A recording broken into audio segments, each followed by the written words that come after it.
Hi, good morning guys. So today ay mag-unbox tayo ng aking parcel sa Lazada. So, ayan siya.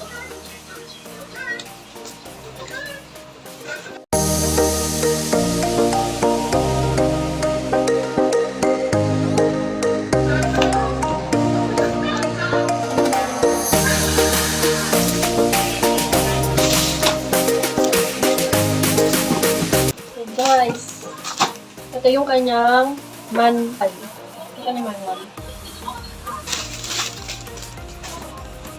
Ito nga pala yung mga parts ng ating, ano ba tawag dito? Cabinet. Ayan. 2, 3, 4. So yan, wala na siya naman. So, apat na, ano siya, ganito. Apat na layers. Tapos ang color niya pala ay green. So, panoorin niyo rin ako ano. I-assemble natin ito. So, ganyan tayo sa manual. Okay. Kaya pala, okay din kasi ano, nakabalot na siya, each layer, para hindi na tayo malito kung ano yung mga ilalagay natin. Kasi no, meron siya mga ganyan-ganyan. Bubuksan natin itong isang layer. Saan tayo bukasan? Ito. Buksan natin tapos i-assemble natin. Ayan. Tapos papakita ko sa inyo kung paano siya i-assemble.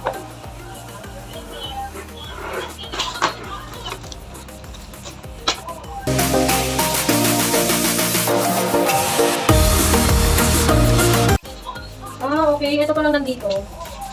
Like, itong L-shape na to. Dito pala to. Kaya pala sabi ko parang walang lock. Ito pala to dito. Ayan. Ayan. Ito pala yung pinaka-lock. Ayun. Parang hindi siya hiwalay. Ayun, dito pala natin nalagay itong L-shape para malak yung niya, para hindi siya magalaw-galaw. Tapos ganun lang din dito sa kabila. Ang dali lang pala niya i-assemble. Alam nyo, kaya ako bumili ng ganito kasi wala kami magamit na lamesa.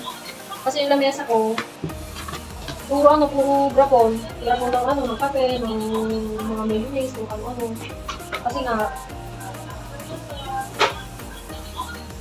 Kasi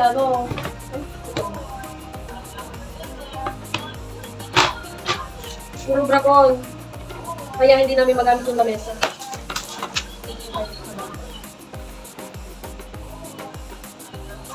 Iisip ko pa kung saan ko pinalagay. Ito na lang yung natitira dun sa isang layer. So ito, dito natin ito ilalagay. I-ano lang natin dito. Shoot lang natin. Push lang natin. Ayun. Ayan. Matibay na siya.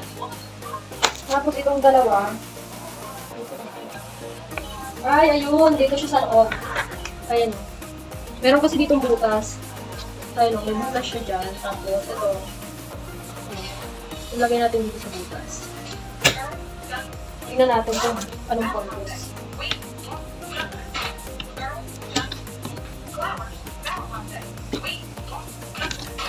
Ayun siya guys. Open mo siya dito. Okay. Ganyan siya. Ganyan siya dapat. Tapos, open mo siya dito. And then, kapag may kukunin, ay i-push mo lang siya ganyan. So yan, tapos na tayo sa unang layer. So yan siya. Ulit-ulitin lang natin siya sa mga susunod pang layers. Medyo luwag pa siya ngayon. Tingnan natin mamaya kung magbabago siya kapag i-assemble na natin lahat. So, tapos ito, dito na tayo sa pangalawang layer. Wait lang, may kumapatid. So guys, habang nag-set up tayo or nag-assemble tayo ng ating storage cabinet, may dumating ulit na parcel. So, ito yung pinaka-hinihintay kong parcel at pinaka-excited akong parcel. So, ito, makikita nyo, ang laki-laki din niya. Pero mamaya natin i-unbox to. Tapusin muna natin yung ina-assemble natin. Diyan lang siya. This adulting is real. Mama, look at this. Mama, she's just looking at the boat. Wow. Totoo nga, nakapag aging, kapag medyo may edad ka na, ito na yung hilig mo sa buhay. Ito na yung gusto natin sa buhay. Hawakan daw. So, yan. Okay, so, same process lang gagawin natin.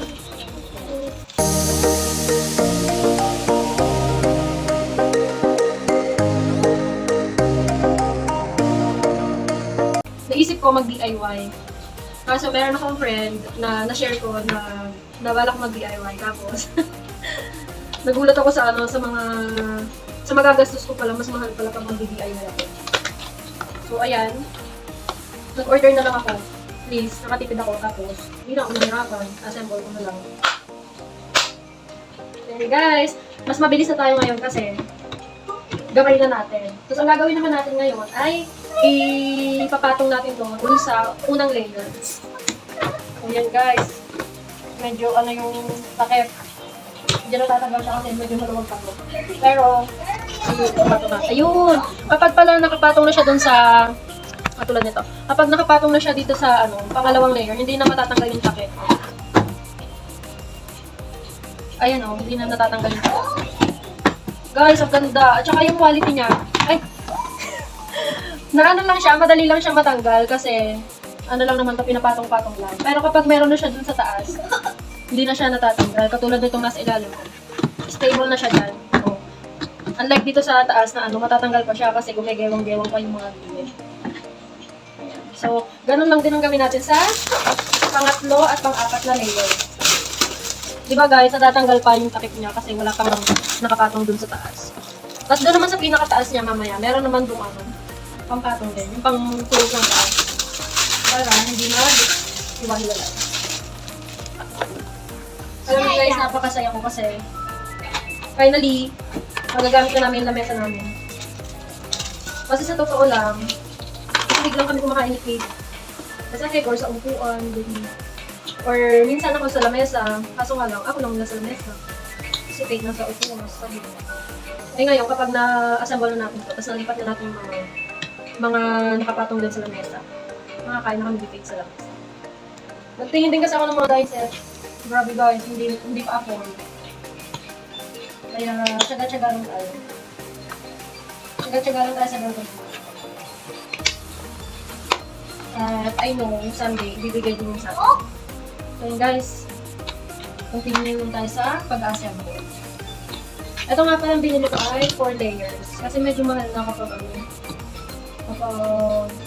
mas mataas. Siyempre, mas maraming materials na yung magamit. So, ipapatong na ulit natin to sa ano. Ay, hindi ko pa pala nakabit ko. Patong na ulit natin dun sa naunang layer. Ano lang ulit. Diyan muna yan sa gitna. Ito na lang muna ang ayan guys. Ayan. Okay, kanina iniisip ko ano ba to, kung hawakan ba to. Panglock pala to. Panglock pala yun. Ito din nasa baba, meron din. Panglock pala siya, para hindi siya hindi siya matatanggal. Okay. Yun pala yung purpose niya. So, ilalak lang natin. Kasi kanina, iisip ko, ano ba ito? Hawakan ba? Pero bakit ganito? Pang-lock pala siya, guys. Ayan. Para pag nag-order kayo, tapos nagawa din kayo, alam niyo na kung paano ito i-assemble. Guys, worth it. Ang ganda niyo. Lagay ng grocery or ng mga grapon-grapon. Ayan. Siguro pag nakaluwag-luwag, dadagdagan natin yan. Pero ipapatong lang din natin. Kasi mababa lang ito eh, for layer 2. Kasi ano siya, space saving siya. Kasi pwede mo lang siyang pataasin ng pataasin hanggang doon sa mga abot mo. Diba? Ganun lang.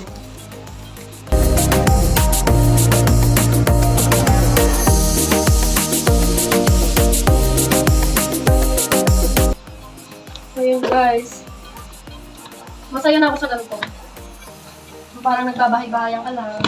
Kasi kami lang dalawa ni Kate dito sa bahay. So, okay na ako sa ganito. Malas na. Di ba? Ang dali na nang i-assemble. So, ayan. Ilalagay lang ulit natin dito. Oh, mataas na siya, guys.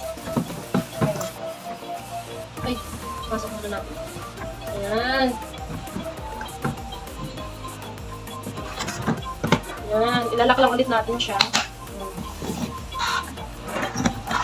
Dito sa kabila.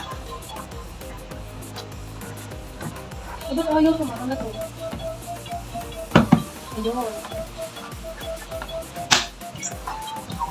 Tapos iyan, nilalagay na natin itong pang-apat. At Guys, dun sa pang-apat, meron tayong, ayun o, yung pang-cover dun sa pinakataas. Ayan, yun siya.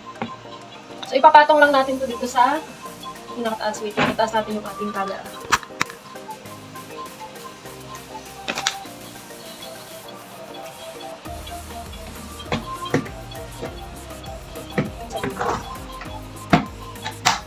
Tapos, ito na siya guys. Ito na yung finished product natin. Medyo ilayo natin. Ayan siya. Di ba? Ang ganda. Yan na siya, oh. Pag ano, may kukunin ka, i-push mo lang na ganyan. Ay. Ayan, oh. Ano lang din. Pero syempre, gentle lang tayo kapag ano, bukas at sarado nito. Kasi yan, napakadali lang naman isara. Iwas ano din siya, iwas ipis. Kasi hindi naman makakapasok yung ipis dyan. Silid na silid yan ang gamit ko sa likod. Ito naman yung gilid. Ito yung ano, mga panlock niya. Ayan o. Ayan. Diba? Ganda niya. Very aesthetic. Ganon din siya sa kabilang gilid. So guys, may nakalimutan ako. Meron pa pala siyang ganito. Parang ano siya, gulong. Ilalagay natin sa ano, sa ilalim. Ihahabol natin. Sorry guys, nakalimutan ko.